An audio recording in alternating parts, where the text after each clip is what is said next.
how smart was it of Trump to not consult the Europeans on Iran, then attack, and then to complain that the Europeans weren't on his side? Consulting with the Europeans historically in the Middle East has not gone incredibly well. What I would say to Europe is I wish that we had a situation in which everyone was pulling their oar. Right now, we have, we should be in the same boat. I find, rather annoying the European tendency to lecture about imperialistic tendencies in the Middle East, given, read a book. There are certain aspects to Trump's behavior that fall into, for example, the kind of grievance conspiracism that I talk about in the book. I have a large crossover with President Trump's foreign policy. I think that I agree with him on about 90% of his foreign policy. Where America has more power, the world tends to be a better place. Where America has less power, the world tends to be a worse place. My security team is receiving either open death threats or implied death threats or implications about wanting to see me dead thousands of times a month. The end of Jewish presence in Europe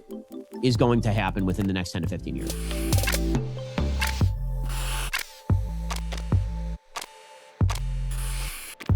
Hello and welcome to Tell Me More, die Zeit's English podcast from London. Well, today we are joined by someone from Florida, Ben Shapiro. Welcome to the show. Thanks so much for having me. I appreciate it. Ben, thanks for making the time. Ben, to many people in Germany, you would be known as this fast-talking Jew from Los Angeles who used to be a supporter for Donald Trump, then wasn't, then was again. And you are also hosting the Ben Shapiro podcast. You are one of the founding editors of the Daily Wire, which makes you one of the most important conservative voices in America. Is that about the right introduction? That's fair enough. I appreciate it. Right. You used to work for Breitbart for quite some time before you fell out there with Steve Bannon. And I'd like to talk with you about a book that you've just published. It's called About Lions and Scavengers. Let me show it to our readers. And The True Story of America is the subtitle. Now, in it, you seem to portray Donald Trump as a defender of Western civilization, if I get you right. But Ben, just to start off with, on a loyalty scale for Donald Trump from 0 to 10, where are you at the moment? I mean, I would say that when it comes to loyalty to politicians, I'm always at a 5, meaning that I care significantly more about the policies that they pursue than about personal loyalty to a politician. I don't particularly feel loyalty to a politician any more than I feel loyalty to my plumber. The politician is there to fix the toilet. And if the politician properly fixes that toilet, then I'm happy. And if the politician does not, then he ought to be fired. So, yeah, again, the sort of notion that you have to be ride or die, as they say in the United States with a politician, is not something that I've ever really believed in. Right. Okay. That surprises me a bit because tell us a bit about your book, about this animal dichotomy between the lions and the scavengers. What do you mean by this? It sounds a bit biologistic to German. Sure. So I think that obviously is metaphorical. What we're talking about here is a battle that I think goes on even within every human being. Between the lion part of ourselves and the scavenger part. The lion part of ourselves believes that we have moral duties in the world, that we ought to fulfill those moral duties, that we have free choice and opportunity in a free country to do that, and a responsibility to do that. And that entails certain roles and responsibilities that we are supposed to pursue and certain things that we're supposed to do in terms of innovation, in terms of defending, in terms of creating.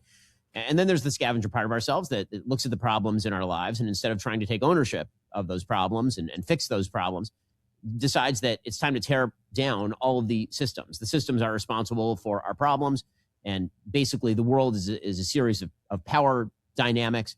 And there's no such thing as principle. There's only power. And so what you ought to be attempting to do is tear down those more powerful than yourself and to supplant them with your own power, thus to benefit yourself.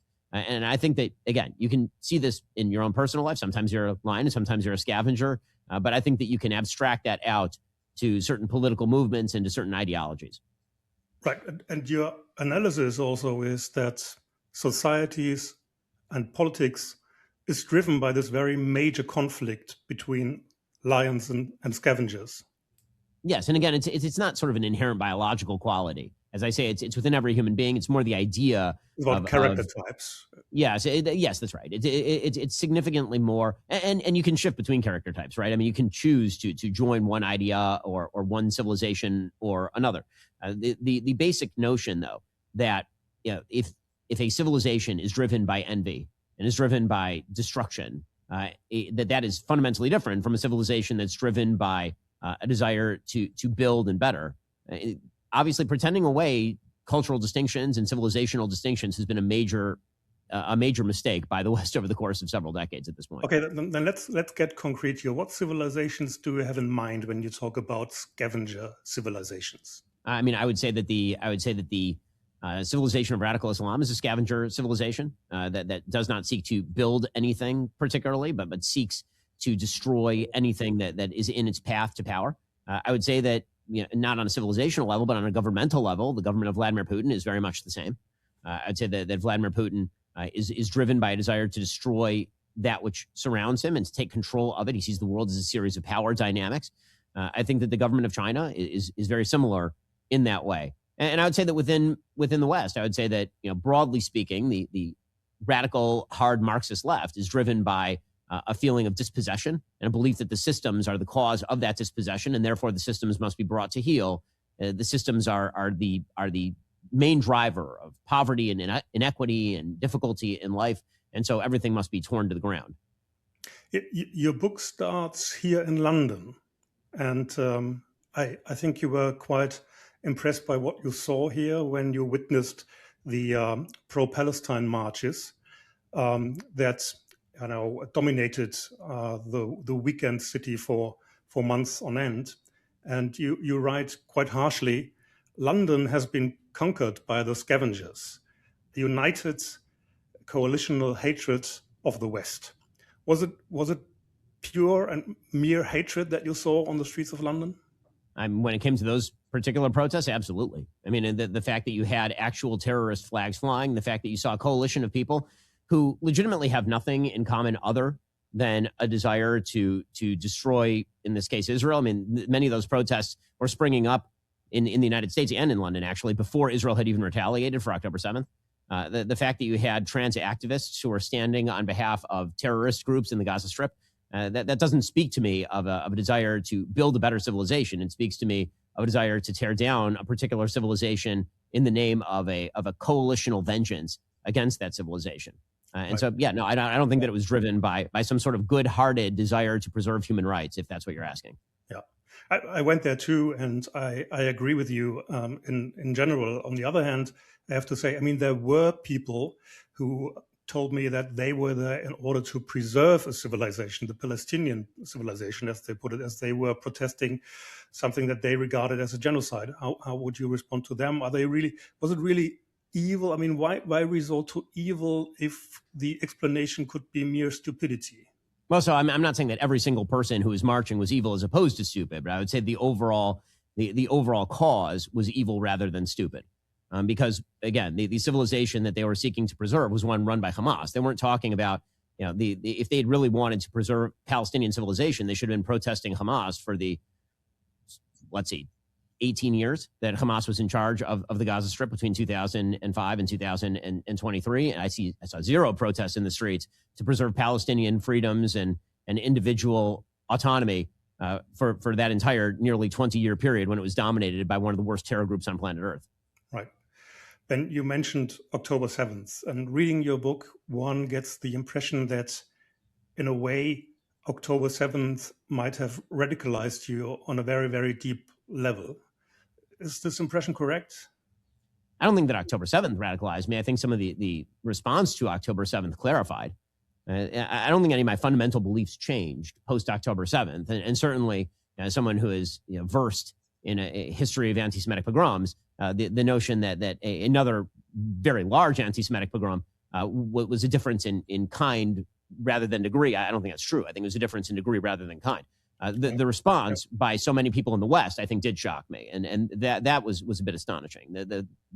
I grew up in a country where there had been universal outrage, permanent universal outrage at October 7th, and the normal response in any Western civilized society to a barbaric terrorist invasion involving mass rape, murder, and kidnapping would have been that anything that needs to be done to defenestrate the terrorist group responsible, particularly when you're looking at a military that acts in extraordinarily targeted ways, that is justified. And legitimately within days of October 7th, we started to see accusations of genocide literally before Israel had dropped a bomb in the Gaza Strip. And that I found a bit shocking.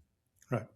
I asked you this question because I keep wondering if we in the West, if we keep underestimating the psychological effects of October 7th and the aftermath of what you just described. Because, if we look back into history, when 9/11 happened, that was before Europe experienced large-scale immigration from the Arab world. It was also before, say, a divisive form of identity politics became the new orthodoxy in left-wing academia. And now it appears that we are seeing the effects of both these movements coming to a climax in exactly those marches that you described and other phenomena, of course. Yeah, I think that's exactly right. I mean, the thing that has changed between 2001 and 2025 is that the United States, but Europe even more broadly, imported an enormous number of people who are perfectly fine with September 11th. I mean, let's be very clear. I mean, the polls are unbelievably clear on the fact that, for example, a high percentage of British Muslims do not believe that Al-Qaeda actually performed 9/11. Okay, when you import hundreds of thousands of people who believe that the terror group responsible for 9/11 was not Al-Qaeda, that it was in fact some other nefarious conspiracy theory, that is a problem. You should not be importing people who hate your civilization to your civilization. This seems fairly basic to me, and yet that seems to have been left behind over the course of a couple of decades here. Right. Your book very much reads like a manifesto, let's say maybe a neo-conservative manifesto. It is also written a bit in the style of a preacher. Was that? I guess it was intentional. But what's your basic aim with this book? Well, I mean, it's a much more personal book. So I've written many books at this point. I believe this is my 9th or 10th. I've lost count. This book is significantly. I have a rule that I tend not to use first person. I don't like to speak from the I place. I like to speak about ideas. But in this book, I do tell a lot of stories. I had the opportunity to travel around to a number of different places and speak with a number of different world leaders during the time between October 7th and when the book was published last year. And so from that perspective, it gave, I think, a broader and more intimate at the same time feel to the book. So yeah, when you say it's a manifesto, I think there's some truth to that. I think that it's a much more personal and emotionally driven book. And I think that there's a reason for that, which is that the thing that I've found is that people have to feel in their hearts the desire to protect the civilization. They have to feel the threat to the civilization. It's not just, I'm famous for saying facts don't care about your feelings. As it turns out, feelings don't care about people's facts either. And so trying to disconnect the two is sometimes a mistake. So I'm trying to speak from a factual perspective, obviously, but I think that infusing it with an understanding on a personal level of what's going on the ground in many of these places is necessary in order for people to truly understand. It's the abstract is sometimes the enemy of agreement. Specificity can at least provide clarity. Right. Ben, if I can be brutally honest, up to a certain point, I was a bit bored by your book because I thought, okay, this guy, he's attributing all the qualities that he likes and all the values that he likes to the Lions, and everything that he despises and hates in the world, he attributes to the Scavengers. But then I was surprised because there's a flip side to this book, because you then include a number of right-wing figures in America into the character type of the Scavenger. Tucker Carlson, for instance, or Alex Jones. Can you elaborate on this a little bit? Why? I mean, broadly, they belong to your camp, if you don't mind. But this I would object to, right? I don't actually think that Tucker Carlson and Alex Jones belong to my camp, nor do they think that I belong to theirs. So first of all, you earlier said it was sort of a neoconservative manifesto. I should clarify that neoconservative in the United States typically refers to a movement that arose in the 1960s and 70s from a group of disaffected liberals who basically decided that they had been mugged by reality. And then that manifested in terms of foreign policy in a sort of Wilsonian imperialism in the 2000s. So I would not consider myself a neoconservative. I've always been conservative and sort of hawkishly conservative in Reagan mold, as opposed to what people kind of consider neoconservative. Right. Neoconservatives, they would have talked about, Americans being from Mars and Europeans being from Venus, right? That was the age of Robert Kagan. Now Yes, we're exactly. at Lions and Scavengers. But as far as the sort of the dichotomy, listen, anytime you draw a dichotomy between two types or any sort of two forms, it's going to end up being a little simplistic, obviously. But I think that you are right to note that it's cross-cutting, meaning that there are a bunch of people who are purportedly on the right who I'd identify as people who are enmeshed in grievance, who are enmeshed in a peculiar view of the world whereby their problems are the faults of systems beyond their control, and who thus try to project their problems onto conspiracies and enervate their audiences. I think they're engaged in a demoralization operation against their own audiences in many cases, teaching them that the only thing that can be done is to listen to them for the next conspiracy lecture and to rebel against the systems that they particularly do not like. I think that's something Tucker has done. This is very much what Islamists and Tucker Carlson have in common then. I mean, Tucker Carlson has been a big fan of Islamists recently, so that would not surprise me. I mean, he says Hamas is not necessarily a terrorist group. He recently suggested that Hezbollah should be in control of Lebanon. He has praised Sharia law in major cities. So yeah, I mean, I don't even think would shock Tucker at this point to suggest some sort of solidarity between Tucker Carlson and members of that contingent. You just said a second ago these people are not conservatives. What are they then? I've characterized them in a bunch of ways. I think that the best way to characterize them is they are grievance mongers, and they're grievance mongers of the right and grievance mongers of the left. Typically, to be a grievance monger, you have to sort of believe that you are part of a group victimized by the system, that system is unfixable, and that thus rebellion against the system is in every case justified. I think the only difference between Tucker Carlson of the purported right and say Hassan Piker of the purported left is who they believe the victim group to be. So I think that Tucker Carlson believes that white Christian males are the victim group, and Hassan Piker believes that minorities and foreigners are the victim group. Okay. What do you make of this term, the woke right? I think Konstantin Kisin coined the term. Yes. Is that Konstantin's what you mean? Yes, absolutely. The only reason that I haven't gone along with that label, the woke right, is just because I think that the easy is mainly to avoid the easy sidestep that many on the right will use to say, well, I'm anti-woke, right? Because they oppose the actual woke movement of 2020, for example. And so I haven't, but the underlying substructure is exactly correct. I mean, when Constantine talks about how they are based in some cases racial grievance, in some cases economic grievance, but they're making cases that are essentially structurally identical to those who had been termed woke in 2020. He's exactly right. Constantine's correct about this. Ben, let's get it a bit more general even. The US are celebrating their 250th birthday this year, the big anniversary of the founding of America. Now, you could say that America has been through many historical phases, of course. The founding, the expansion, the Civil War, then raised to world power. Then there was the Cold War, which America won. What would you say, what phase is America in today? I would say uncomfortable hegemonic phase would probably be where I would put it. Neil Ferguson is correct in his characterization of the United States as an empire that doesn't want to be one. And that's always been a struggle for the United States, is that we are the global superpower.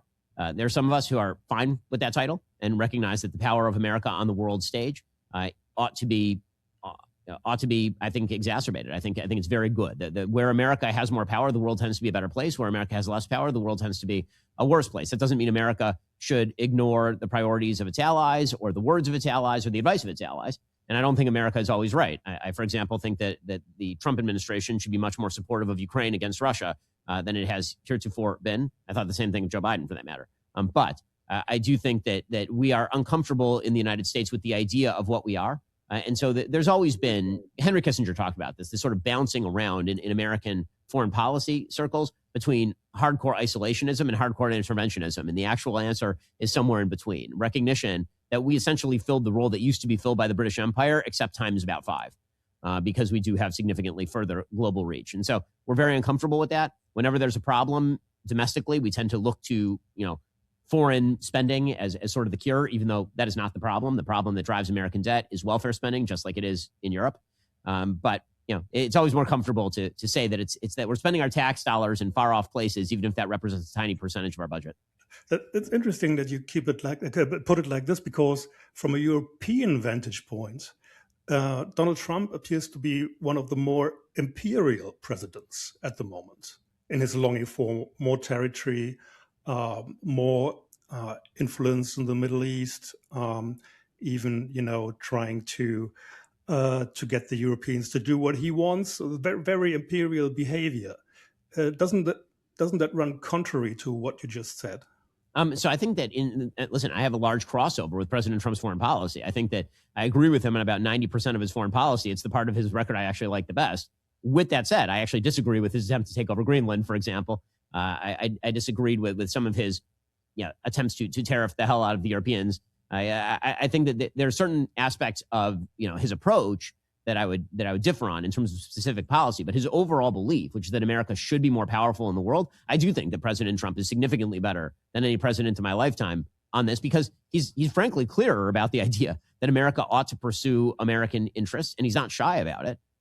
Again, I may differ in the manifestation of that I may think that America's interests, dictate that we ought to be providing more support to Ukraine, or that we ought to be clearer in our support of Taiwan, or making sure that the Straits of Hormuz are open, as opposed to throwing that at the feet of the Europeans and the Japanese and the South Koreans.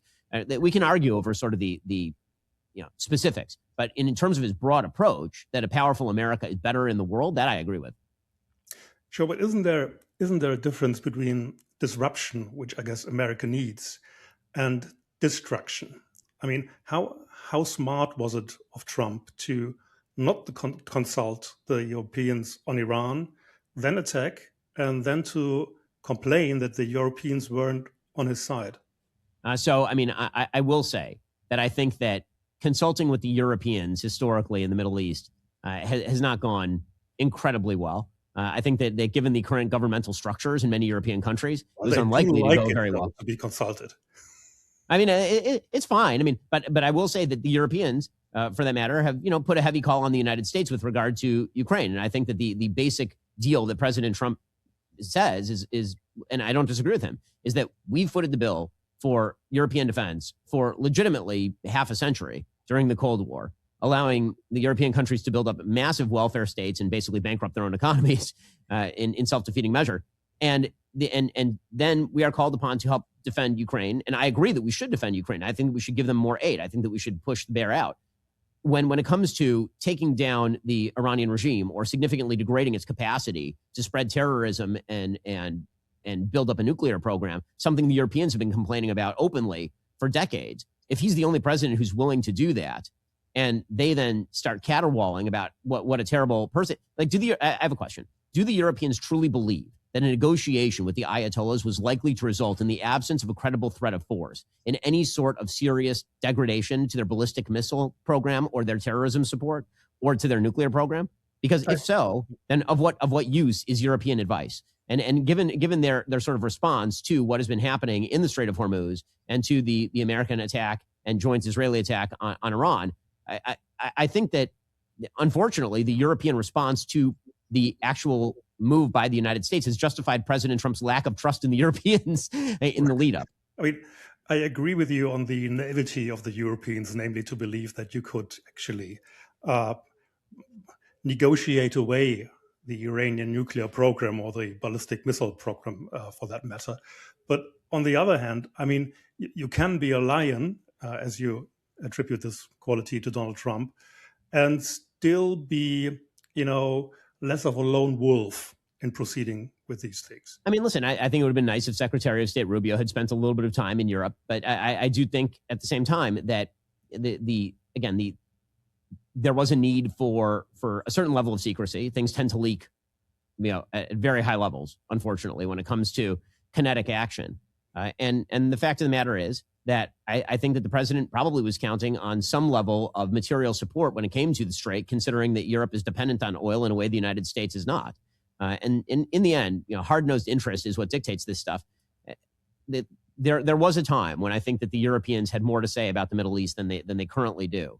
But I find, rather annoying the European tendency to lecture about imperialistic tendencies in the Middle East, given, read a book. I mean, the idea that the Europeans are lecturing the United States on our imperialistic tendencies in the Middle East while we try to stop a nuclear threat from a psychotic regime that has spread terrorism all over the region and into Europe, by the way. I'm not going to listen to the French lecture me about about imperialistic ambitions in Africa or in the Middle East. Right, but probably never a good idea to listen to the French, but never. I mean, I'm just trying to find ways here where Europe and Trump America could try and get along slightly better than they used to, because I think that's possible. By the way, there's only one West, right? And right. No, I agree. As many Europeans despise Trump and would wish him away, we will have to deal with this president for some time to come. So, and of course, I mean, the Europeans are very good in giving advice all the time.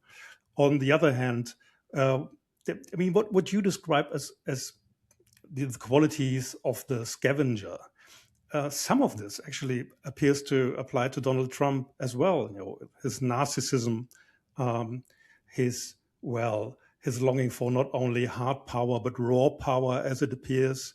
So again, from a European point of view, when I read your book and I read what you laid out about the Scavengers, I thought, whoa, yeah, you're actually writing about Donald Trump here and there, maybe without noticing. Again, I don't think that's unjustified. I think that there are certain aspects to Trump's behavior that fall into, for example, the kind of grievance conspiracism that I talk about in the book. I mean, I was very critical of President Trump between, say, the election of 2020 and January 6th, for example. I've not been shy about when I think the president is acting in ways that I find inapposite to his office or immoral. And I'm one of the few commentators on the right who I think has been pretty consistent in that respect. But with that said, what I would say to Europe is, I wish that we had a situation in which everyone was pulling their oar.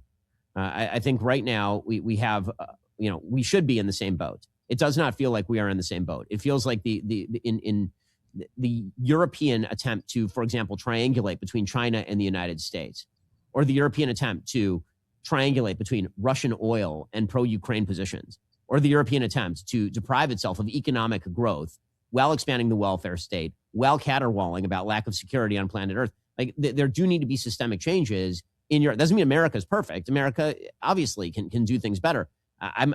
If I were to line up the speeches of J.D. Vance in Europe versus the speech of Marco Rubio in Europe, I'm on the Marco Rubio side of that, right? I think the Europeans ought to be our allies. I think that there are things we can do better, things they can do better, and I think we ought to work together. But common buy-in requires common action, and it can't just be that the common action all comes on the side of the United States. That we're on the commitment side. We're always on the hook for the commitment, but we're never on the side of the receipts. That's certainly true. On the other hand, cultural habits die hard. And I mean, the Germans, they have just committed 100 billion euros to their defense budget over the next couple of years. So that's a major breakthrough for Germany. And I think the Europeans, they have got the lesson. They just see that they are lagging a bit behind in their efforts to build up their own defenses. I mean, I think that's right. And I think that, listen, a lot of the European countries are caught between sort of the history of the last 20 years and the populist movements that are rising in their country. Germany is a great example of this, right? The debate over whether there ought to be a government including AfD, right? It's an excellent sort of example of what I think sometimes is why parliamentary politics tends to be incredibly messy and generally a failure, as opposed to a two-party system. We get a lot of critiques for our two-party system here in the United States. I strongly prefer it to the coalitional government structure that predominates across Europe and also is in Israel, by the way. Since you mentioned it, what do you make of the AfD in Germany? So I think that there are certainly elements of the AfD that I find off-putting and dangerous. I think that obviously if you look to the early AfD's history and its cross-pollination with revanchist, Nazi-esque figures, that's a problem. I think that Vidal has done a pretty good public job of moving away from that. With that said, I think that the pro-Russia position of AfD is a negative. And I also, it's a strange basket of positions. As an American conservative, American conservatism is kind of fundamentally different from European conservatism, because European conservatism is very much rooted in time and place and it's also rooted in a bigger vision of what the government ought to be doing, and it's very often just responsive to the left, right? It's almost an anti-left position as opposed to its own position. And so when I look at AfD, I see an anti-left party that is not necessarily conservative. And so I see there's some crossover with things that I believe, but there's a lot of not crossover with things that I believe, I would say. And what's the typical American brand of conservatism then, opposed to this? I think the historic American brand of conservatism was supposed to be, and again, President Trump doesn't fulfill all of these things, smaller government, limited government, checks and balances, individual freedom, private property, protection of equal rights under law, and a hawkish foreign policy with support for traditional institutions like church and family. That I think would pretty well describe a traditional conservatism in the United States, at least in the post-war era. Have you ever had that perfect line in that sense, the perfect conservative president, Ronald Reagan? No. Who springs to mind? No. I mean, again, I think that politics is the art of trying to take principle and pour it into a pragmatic bottle, and so it's very rare that you're going to end up with a president whose every action comports with the principles. I say this to politicians all the time, and I say this to my own audience. Right. My job is not the same as President Trump's, right? Right. Let me rephrase the question then. Was there a president in American history that came closer to your idea of a lion than Donald Trump? Sure. I mean, Abraham Lincoln, George Washington, Ronald Reagan, I think. I think that if you were to look at the wartime activity of FDR, I think Harry Truman's wartime activity, at least during World War II, I have more problems with his Korean policy. On a domestic level, Calvin Coolidge, in terms of his economic approach. And there are a lot of presidents, aspects of whom I like, for sure. But has President Trump been better than any president that I can remember? The answer for me is yes. Because, again, we've had a lot of bad presidents during my lifetime. I mean, I was born in 1984. I'm not that old.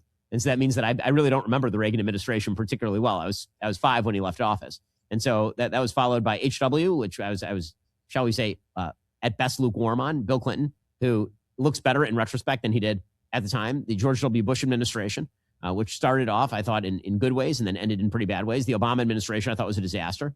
Trump 1, I liked a lot of. Biden, I thought, was horrible. And Trump 2, I like a lot of. So you're not giving me much to play with here, but I think that President Trump is the best of the heap. Right. When you think of European history, do you see any lines there? Is there any model that you would like the Europeans to go back to and thrive for today? I mean, sure. The obvious example would be a person who, again, Tucker Carlson is highly critical of, Winston Churchill. Churchill. Of course, I'm a massive Churchill fan. He is. I have a bit of a memorabilia collection. I will say the only European signature that I pursued was Churchill's. Did you get one? I did get one. I do have a Winston Churchill signature in my collection. But yes, Churchill. I would say. I'm trying to think in modern German history. Maybe Adenauer. I'd have to. Now I'm going to try and go through every country's leader. But those are a couple who would come to mind at least. Right. Lech Walesa, right? I mean, like the anti-communist leaders who were capable of bringing down the Soviet Union. Right. Thatcher. Yeah, Thatcher springs to mind here. Do you see lions in contemporary European politics? I mean, what do you think of Giorgia Meloni, Marine Le Pen, Nigel Farage here in the UK? I think that it's hard to tell with Farage because Farage has never really held power, and so it's easy to attribute lion-like qualities to people as they campaign. I would have thought that Boris Johnson would have ended up governing a hell of a lot better than he did, given his campaigning. But not everything works out as you expect. Giorgia Meloni, I was rather warm on until the last year and a half, where she seemed to get a little bit of squirrely in terms of her relationship with the United States. I'm trying to think of other people in Europe right now who I find palatable. It's not a particularly long list. I will say. Well, I'll say this: there are aspects of Lions in many of these leaders. I would say when I know Zelensky's come in for a lot of criticism. I think that a lot of Vladimir Zelensky's activity in standing up to the Russians has been terrific. I think that Giorgia Meloni taking a stance with regard to widespread immigration into her country has been admirable. I think that there are East European leaders who have been standing up to Russia in places like Latvia, Lithuania, Estonia, who have been doing a good job. So, I think Gerd Wilders has been standing up against radical Islam. So there are certainly aspects of what everybody's doing. I wouldn't want to pretend holistic knowledge of a politics in which I am not thoroughly versed. Right. But let's jump back to Donald Trump then. I mean, you mentioned Winston Churchill. If you compare him with Donald Trump, he had very, very dissimilar, let's say, character traits. He knew that you would best win over people with persuasion and not with coercion. He knew that you had to instill a vision in people. And he also knew that he had to engage with allies to achieve his aims. So, I mean, if you had the chance to speak to Donald Trump and tell him what you would expect of him, what would you tell him? Again, I think that trying to convince, a dog to be a cow is a very difficult task. President Trump has very embedded qualities, and trying to convince President Trump that he ought to speak like Churchill is unlikely to somehow win over. The similarities, I would say, is they're both bulldogs, right? I mean, President Trump is definitely a bulldog, and Winston Churchill was clearly a bulldog. Obviously, the qualities that you mentioned about Churchill, his tremendous eloquence, the fact he was an incredible writer, the fact that he did try to make common cause, including during World War II with people who are across the aisle, for, creating a national unity government, standing up for the French in extraordinary ways. He was in a supplicatory position to the United States, which put him in a bit of a different position than President Trump, obviously. He had to try to wheedle FDR into getting involved in World War II in a way that President Trump really does not. I mean, the United States is the dominant power on planet Earth, and so I wouldn't expect the president to go on bended knee to anybody, nor would I want him to. But obviously, if I think that on issue to issue questions, certainly I think that leading with the velvet glove rather than the iron fist in some cases, particularly when it comes to European relations, would probably be welcome. Ben, can I ask you something on a personal level? I read also in your book that you have 24/7 personal protection. We all witnessed the murder of Charlie Kirk, and I think you were friends, I guess. How has this changed your life? I mean, I was friendly with Charlie. I always hesitate to claim close personal friendship with people with whom I'm not close personal friends. I knew Charlie for 13 years. We were very friendly business colleagues. We worked together in a lot of different circumstances, but I never want to sort of exaggerate personal ties with people. It wasn't like Charlie and I were going fishing every weekend or something. But obviously, his death kind of kicked into high gear the insanity that we're already seeing. In the same way that I suggested earlier, that I think October 7th basically unmasked a lot of what was already there. I think that Charlie's death unmasked a lot of what was already there. An embrace of conspiracism on the right, an embrace of political violence on the left, a willingness to say or do anything, even to the widow of Charlie Kirk. That's been kind of astonishing. On a personal security level, it's been upped for me. Even it was already very, very high. I've had personal security 24/7 for about the last decade or so. It's unfortunate that's necessary. I have lots of kids. My kids also have security. So, they're used to it, where it's just part of our life at this point. But it does make you think twice about doing, normal public events, even though I wasn't taking the sort of risks that Charlie was, right? I hadn't been speaking out in wide open spaces the same way that Charlie was when he was shot for a significant period of time. But even now, when I do a private event, when I do an event at a university, we have to make sure there are magnetometers. We're making sure that everybody has a bag that's being checked, or there are no bags allowed. Right? There's a bunch of different sort of, you try to do as much as you can, and then you have to, at least pretend to yourself that you're safe. But obviously the thought crosses your mind a lot more often than it would have before Charlie was murdered. How does the sharp rise in anti-Semitism affect you? I mean, we are seeing an incredible surge of anti-Semitic slurs and attacks, both here in the UK and in Germany. And it's also very much an online phenomenon, right? I mean, in former times it was your granddad who was a bit anti-Semitic. Now it's your niece, or your cousin, or your teenage friend. How does that affect you? Well, obviously, for young people, the transgressive is always attractive. And one of the last taboos in Western society was the taboo against anti-Semitism. And so sort of violating that and just speaking right into Hitler had aura, that kind of thing. It's attractive to young people who are willing to transgress any rules in pursuit of a bit of a dopamine rush. So I get it from that perspective. In terms of how it affected me, listen, I was the number one target of online anti-Semitism as early as 2015. That has not abated one iota. I would say that it's multiples worse. My security team is receiving either open death threats or implied death threats or implications about wanting to see me dead. I would say thousands of times a month. It's a serious consideration, and obviously it's extended to every aspect of being Jewish in public. I mean, my kids go to a Jewish school. That school has heavy security. Every time I go to synagogue, I have to be accompanied by security, not just for me, but because it's a synagogue.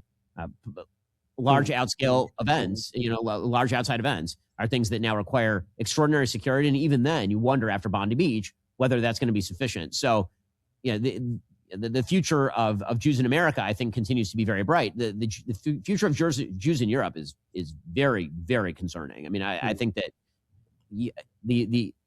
the end of Jewish presence in Europe is going to happen within the next 10 to 15 years. We are watching the Jewish population of Britain is going to move. They are going to start exiting Britain at increasingly rapid rates, given the number and scope of attacks. It's a huge problem. Right, but this cannot only be the result of a youthful urge to go against the boot.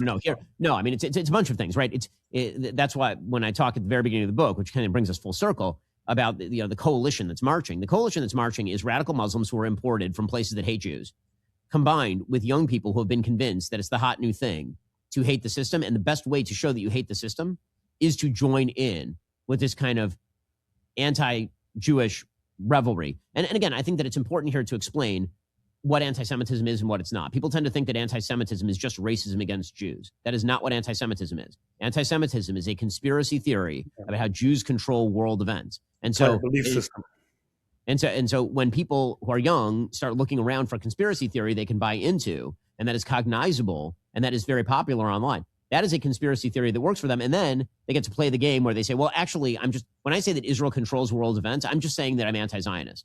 When I say that the Jews control the banks and they control Hollywood and they control the media distribution centers, I'm not saying anything about, the Jewish guy who's down the block from me. That guy's fine. I'm just talking about, the Zionist control. And so you're able to pretend away what's happening. This is why I don't actually tend to talk very much about anti-Semitism as a phenomenon, because people don't understand the definition. Instead, I think what it's important to talk about is what is moral and what is true and what is a conspiracy theory. And the immorality, the untruth, and the conspiracism are incredibly dangerous. Right. I mean, you also write in your book that many teenagers, many students, especially in the US, they are taught affective polarization. In other words, to hate thy neighbor. And when I read your book, I asked myself, all right, you're describing the phenomenon here, but what does your book actually do to help calm the situation, to bring down polarization? I mean, America appears to be engaged in an intellectual civil war, to say the least. So again, I think one of the things that, as you mentioned, I'm trying to do in the book when I draw this dichotomy is to say that this is not a pure political dichotomy. There are people who I'm friends with on the left here, people like Van Jones or Bill Maher, who I would not put in the scavenger category. We disagree about tax rates. That doesn't mean that we disagree about our general approach to life or American exceptionalism.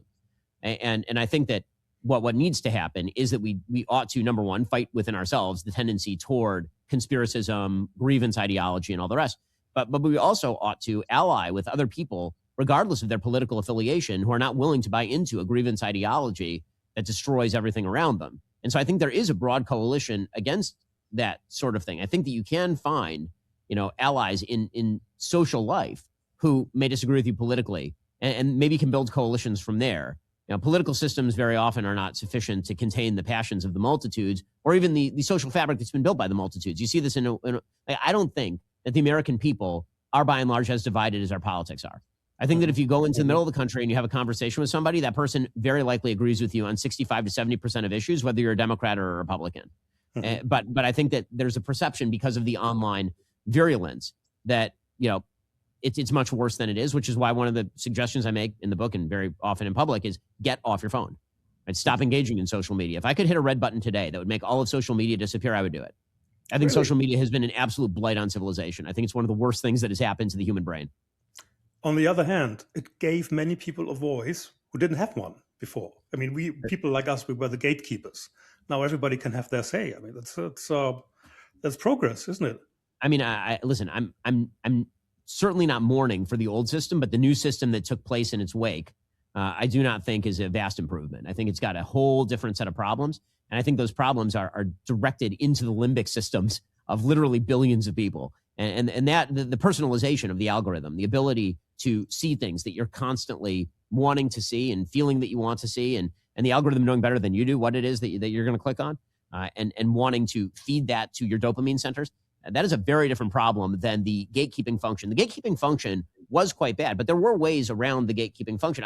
Notice I didn't say we should destroy the internet. I said we should destroy social media. The internet, I think, was a very good invention. I think that the disdain for the standards of truth and veracity that is capable of being programmed at light speed on the on social media is really the problem. The virulence of places like X or like TikTok, or the ability of conspiracists to gain millions of views. Again, this stuff was all there before. It's not as though it didn't exist. But in the same way that pornography used to be something that, the dirty old man down the street would go to the local kiosk and find the black piece of plastic and move it aside and grab his Playboy. And now that guy, and now it's every 12-year-old in America has access to instant pornography. I mean, that pornography was a problem. Now it is a much larger problem. Right. People read more books, watch more podcasts. But when coming back, one last question.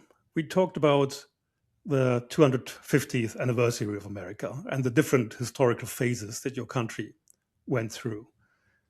And you said that America now is in the phase of the reluctant hegemon, or the uncomfortable hegemon. Could it also be true that America was always very aware of its role in the world, the shining city on the hill, wanting to be the beacon of freedom and justice? And during the Cold War, you could project all this to the rest of the world, which now is much harder to do. So could it be that the former enmity of the Cold War was internalized by the American themselves, in that, we always need an enemy in a way, and we have resorted to finding the enemy within our own societies? I certainly think that's the case. I think that, with the death of the Soviet Union, the United States lost its easy contrast. It was easy to say, well, we disagree with each other over here and we don't like each other very much over here, but at least we're not the Soviet Union. I mean, the Soviet Union is pointing nuclear weapons at us, and they're commies, and they're evil, and what they're doing is terrible. And so there was broad scale, obviously there were movements in the United States that were sympathetic to the Soviets, but on a broad scale, Americans obviously had a lot more solidarity in the face of an existential threat. I think that's true for pretty much everybody. I mean, Israel would be a good example of this. There's existential threat.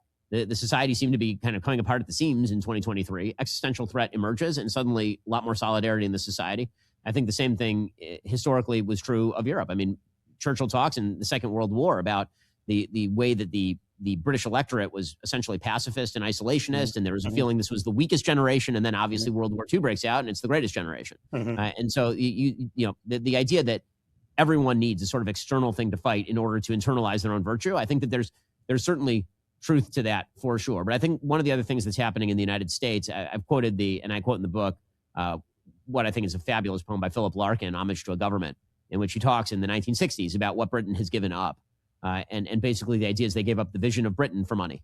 That the idea of an ease and comfort in old age and decline into a sort of the warm bath of senescence, welfare state senescence, that somehow is advantageous, that's better. And I think that's what's now being preached, unfortunately, in wide scale, both in Europe and increasingly in the United States. And the biggest problem there is that when Europe decided to do that in the post-war era, when Europe decided that they were essentially going to give up global leadership, they had the United States to rely on to continue to generate pretty much all innovation and military capacity. And if the United States decides to decline into senescence, ain't nobody backing up the United States. What comes next is probably a return to the pre-British Empire period. It's probably a return to a more Hobbesian world of all against all. Right. And maybe American independence wasn't the best idea to start with. Make America Great Britain again. Well, I mean, I don't know. I mean, would we then have to accept Prince Harry as one of our own? Like, what would we have to do if that happened? Would we have to pretend that Meghan Markle is, I don't know. There's a lot of baggage that comes with that. They got ostracized. They might not be the problem. Anyway, Ben, fun talking to you. Thank you so much for your time. Thanks so much. All the best. Cheers.